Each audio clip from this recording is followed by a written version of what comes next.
সংস্কার না আগে নির্বাচন প্রশ্নে চাপে নেই জাতীয় ঐকমত্য কমিশন, বললেন আলী রিয়াজ। উত্তর গাজা থেকে দক্ষিণে যাওয়ার প্রধান পথ বন্ধ করে দিয়েছে ইসরায়েল।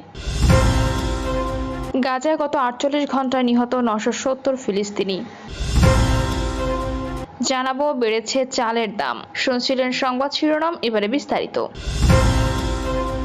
সংস্কার না আগে নির্বাচন প্রশ্নে চাপে নিয়ে জাতীয় ঐকমত্য কমিশন, বললেন আলী রিয়াজ।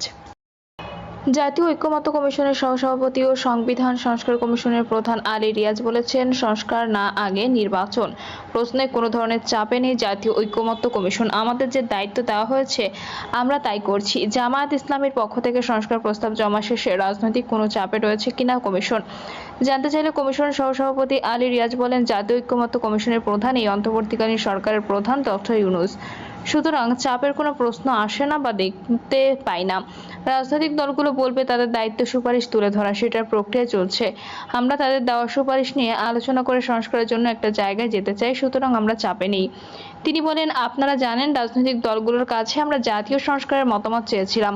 আমরা এরই মধ্যে অধিকাংশ দলের কাছ থেকে মতামত পেতে শুরু করেছি, কিছু পেয়েছিও। তার ভিত্তিতে আমরা বিভিন্ন রাজনৈতিক দলের সঙ্গে যোগাযোগ ও আলাপ আলোচনা শুরু করেছি। আগামী কয়েকদিন অর্থাৎ বেশ কয়েকদিন ছুটি আছে সামনে, তার আগেই আমরা অন্তত 4টি রাজনৈতিক দলের সঙ্গে আলোচনা শেষ করব। ছুটিতেও যোগাযোগ থাকবে, তবে ঈদের পর আলোচনা আবার শুরু হবে। আলী রিয়াজ বললেন, রাজনৈতিক দলগুলোর পক্ষ থেকে যেসব মতামত আসছে, বক্তব্য শুনেছি, সেসব পর্যালোচনা করছি।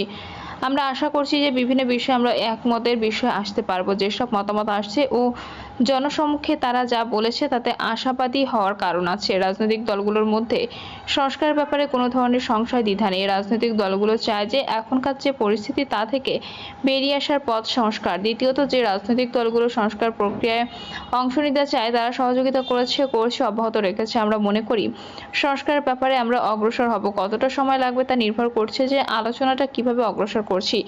আমাদের লক্ষ্য স্বল্পতম সময়ের মধ্যে। জাতীয় ঐকমত্য কমিশনের সময়সীমা 15ই জুলাই। আমরা এর মধ্যেই কাজ শেষ করতে চাই। আমরা আশা করছি এর আগে শেষ হবে। আমরা স্বচ্ছতা অবলম্বন করছি, জানবেন কিভাবে অগ্রসর হচ্ছে, তবে প্রতিদিন আমরা ব্রিফ করব না। যখন একটা পরিস্থিতিতে যাব তখন কাজের অগ্রগতি সম্পর্কে আমরা জানাবো। আপনাদের মাধ্যমে জাতি জানতে পারবে। রাজনৈতিক দলগুলো অন্তত সুচিন্তিত সুনামের সঙ্গে মতামতগুলো জানাচ্ছে, বলেন তিনি। বিএনপির পক্ষ থেকে কি মতামত দেওয়া হয়েছে জানতে চাইলে তিনি বলেন, না, এখনো মতামত দেওয়া হয়নি। আগামী 2-1 দিনের মধ্যে আশা করি বিএনপি মতামত দেবে। আর আগামী 2 বা 3 দিনের মধ্যে ছাত্রদের সংগঠন এনসিপির পক্ষ থেকে মতামত দেওয়া হচ্ছে না। তাদের মতামত পাওয়া গেলে ঈদের পর থেকে অন্যান্য দলের সঙ্গে আলোচনা শুরু হবে। উত্তর গাজা থেকে দক্ষিণে যাওয়ার প্রধান পথ বন্ধ করে দিয়েছে ইসরায়েল। ফিলিস্তিনের উত্তর গাজা থেকে দক্ষিণে যাতায়াতের জন্য নির্ধারিত প্রধান রুট সালাহ আল-দিন স্ট্রিট বন্ধ করে দিয়েছে ইসরায়েল। এটি একটি নতুন চুক্তি লঙ্ঘন, যা হামাসের সঙ্গে হওয়া যুদ্ধবিরতি এবং বন্দি বিনিময় চুক্তির পরিপন্থী। ইসরায়েলি সংবাদ মাধ্যম অনুযায়ী ইসরায়েলি ট্যাঙ্ক প্রথমবারের মতো গাজা সিটির দক্ষিণে নেজারিমের কাছে সালাহ আল-দিন স্ট্রিটে পৌঁছেছে এবং চলাচল বন্ধ করে দিয়েছে। ইসরায়েলি দৈনিক ইয়েদিওত আহরোনট জানিয়েছেন, আল-দিন স্ট্রিট রুটের ধরে দক্ষিণ দিকে যান চলাচল খোলা রয়েছে, যা আগে বাস্তুচ্যুত গাজাবাসীরা যানবাহনে উত্তরে ফিরে আসার জন্য ব্যবহার করত। গাজার পশ্চিম উপকূলীয় আল রশিদ স্ট্রিটটি এখনও খোলা রয়েছে, যেখানে মানুষ হাঁটতে পারে এবং উত্তর দিকে যেতে পারে। এটি বন্ধের কারণ হিসেবে ইসরায়েল জানিয়েছে এটি হামাস এবং ফিলিস্তিনিদের উপর আরও চাপ সৃষ্টি করার জন্য, বিশেষ করে যেহেতু ইতিমধ্যে হাজার হাজার গাজাবাসী ইসরায়েলি সেনাবাহিনীর নেজারিম করিডর থেকে প্রস্থানের পর দক্ষিণ থেকে উত্তর গাজায় চলে গেছে। হামাস জানিয়েছে এই পদক্ষেপকে যুদ্ধবিরতি এবং বন্দি বিনিময় চুক্তির পূর্ণ বিপর্যয় করেছে, যা গাজার অবরোধ আরও শক্তিশালী করেছে এবং এখানকার জনগণের জীবন আরও সংকটপূর্ণ করেছে। গাজায় গত 48 ঘন্টায় নিহত 970 ফিলিস্তিনি। হামাসের সঙ্গে করা যুদ্ধবিরতি চুক্তি লঙ্ঘন করে পবিত্র রমজান মাসের মধ্যে গাজায় ইসরায়েলি বাহিনীর বর্বর হামলায় গত 48 ঘন্টায় কমপক্ষে 970 জন নিহত হয়েছেন, আহত হয়েছেন আরও কয়েক শত মানুষ। প্রতিবেদনে বলা হয়, যুদ্ধবিধ্বস্ত গাজায় ইসরায়েলি নির্বিচারে হামলায় গত 48 ঘন্টায় 970 ফিলিস্তিনি নিহত হয়েছেন। স্থানীয় সময় দুপুর পর্যন্ত গাজা উপত্যকায় ইসরায়েলি যুদ্ধে প্রাণহানির ঘটনার সংখ্যা 48,577 জনে পৌঁছায়। এরপর দুপুরের দিকে এই সংখ্যা বেড়ে 49,547 জনে দাঁড়িয়েছে। যুদ্ধবিরতি চুক্তির শর্ত লঙ্ঘন করে রাত থেকে গাজা উপত্যকায় নির্বিচারে হামলা শুরু করেছে ইসরায়েলি বাহিনী। গত জানুয়ারিতে শুরু হওয়া ওই ভঙ্গুর চুক্তির পর এটাই সবচেয়ে প্রাণঘাতী ইসরায়েলি হামলা বলে জানিয়েছে হামাস নিয়ন্ত্রিত স্বাস্থ্য মন্ত্রণালয়।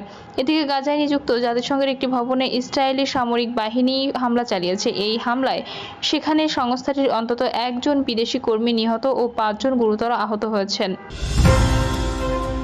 বেড়েছে চালের দাম। কুষ্টিয়ায় পাইকারি ও খুচরা বাজারে 2 সপ্তাহের ব্যবধানে মিনিকেট চালের দাম প্রতি কেজিতে 8 টাকা বেড়েছে। দেশের চালের অন্যতম বড় মোকাম কুষ্টিয়ার খাজানগর মিলগেটে দফায় দফায় পাইকারি দাম বৃদ্ধি পাওয়ায় প্রভাব পড়েছে খুচরা বাজারে। খুচরা বাজারে প্রতি কেজি মিনিকেট চাল বিক্রি করা হচ্ছে 85 থেকে 86 টাকা কেজি, যা চাল 2 সপ্তাহ আগে ছিল 78 টাকা। তবে মোটা চালের দাম স্থিতিশীল রয়েছে। 2 সপ্তাহ আগে খানজাহান মিলগেটে প্রতি কেজি মিনিকেট চাল পাইকারি বিক্রি করা হয়েছে 76 টাকায়। সেই চাল বর্তমানে বিক্রি করা হচ্ছে 84 টাকা কেজি। হঠাৎ করে দফায় দফায় চালের দাম বাড়ায় ক্ষোভ প্রকাশ করেছে ক্রেতারা। সংসারে বাড়তি খরচ সামলাতে হিমশিম খাচ্ছে নিম্ন ও মধ্যবিত্ত মানুষ। অসাধু চালকল মালিকদের কারসাজি ঠেকাতে বাজারের প্রতি নজরদারি বাড়ানোর আহ্বান জানিয়েছেন ভোক্তারা। তবে চালকলের মালিকেরা ধানের মূল্য বৃদ্ধি ও ধান সংকটের দায়ী করছেন। কুষ্টিয়া পৌর বাজারের চাল ব্যবসায়ীরা বলেন, 2 সপ্তাহের ব্যবধানে কুষ্টিয়া পাইকারি ও খুচরা বাজারে মিনিকেট চালের দাম কেজিতে 8 থেকে 10 টাকা পর্যন্ত বেড়েছে। আমরা অর্ডার দিয়েও মিলগেট থেকে চাল কিনতে পারছি না। মিনিকেট চালের ব্যাপক সংকট দেখা দিয়েছে। চালের দাম বৃদ্ধিতে ক্ষোভ প্রকাশ করে ক্রেতারা বলেন, চালের দাম বৃদ্ধিতে মধ্যবিত্ত নিম্নবিত্ত মানুষরা হিমশিম খাচ্ছে। তাদের খুব কষ্ট হচ্ছে। গরিব মানুষ কুলিয়ে উঠতে পারছে না। সরকারের পক্ষ থেকে বাজার নিয়ন্ত্রণ করা উচিত। যারা দফায় দফায় দাম বৃদ্ধি করে অধিক মুনাফা লাভ করছে তাদের বিরুদ্ধে আইনগত ব্যবস্থা নেওয়ার দাবি জানিয়েছেন তারা আরো বলেন, অসাধু চালকল মালিক ও ব্যবসায়ীরা পরিকল্পিতভাবে চালের দাম বৃদ্ধি করে অধিক মুনাফার জন্য তারা কৃত্রিম সংকট তৈরি করে দাম বাড়ান। বাজার নিয়ন্ত্রণ সংশ্লিষ্ট সরকারি কর্মকর্তা ও প্রশাসনিক কর্মকর্তারা তাদের বিরুদ্ধে কঠোর ব্যবস্থা গ্রহণ করুক। সরকার নজরদারি বাড়ানো ও অসাধু ব্যবসায়ীদের শাস্তির দাবি জানিয়েছেন ক্রেতারা। খুচরা ও পাইকারি চাল বিক্রেতা মা ট্রেডার্সের মালিক মঞ্জুরুল হক রিপন সহ ব্যবসায়ীরা বলেন, 2 সপ্তাহ আগে খাজা মিলগেটে প্রতি কেজি মিনিকেট চাল পাইকারি বিক্রি করা হয়েছে 76 টাকায়। সেই চাল বর্তমানে বিক্রি করা হচ্ছে 84 টাকা কেজিতে। মিল মালিকরা পাইকারি চালের দাম বৃদ্ধি করেছে, ফলে খুচরা বাজারেও বৃদ্ধি পেয়েছে। খুচরা বাজারে প্রতি কেজি মিনিকেট চাল বিক্রি করা হয়েছে 85 থেকে 86 টাকায়। প্রতি বছর এ সময় দাম বেড়ে যায়। নতুন ধান উঠলে দাম কমে যাবে। আমরা কেজিতে 1 থেকে 2 টাকা লাভ করি, যেমন ক্রয় তেমন বিক্রি করি। বাংলাদেশ অটোর মেজর অ্যান্ড হাস্কিং মিল মালিক সমিতির কুষ্টিয়া শাখার সাধারণ সম্পাদক জয়নাল আবদিন প্রধান বলেন, প্রতি বছর এ সময় সরু ধান ও মিনিকেট চালের দাম বৃদ্ধি পায়। এবারও ধানের দাম বৃদ্ধি পেয়েছে, ফলে চালের দামও বৃদ্ধি পেয়েছে। 2-3 সপ্তাহের ব্যবধানে প্রতি মন সরু ধানের দাম বেড়েছে প্রায় 300 টাকা। 1 সপ্তাহ আগে প্রতি মনের দাম ছিল 1900 টাকা। সেই ধান বর্তমানে 2200 টাকা। সরু ধানের সংকট দেখা দিয়েছে, এজন্য ধানের দাম বৃদ্ধি করা হয়েছে। ধানের দাম বৃদ্ধি ও সংকটের কারণে চালের দাম বৃদ্ধি পেয়েছে। মিনিকেট চালের সংকট দেখা দিয়েছে। মাস দেড়েক পরে বোরো ধান বাজারে এলে সংকট কেটে যাবে, দামও কমে যাবে।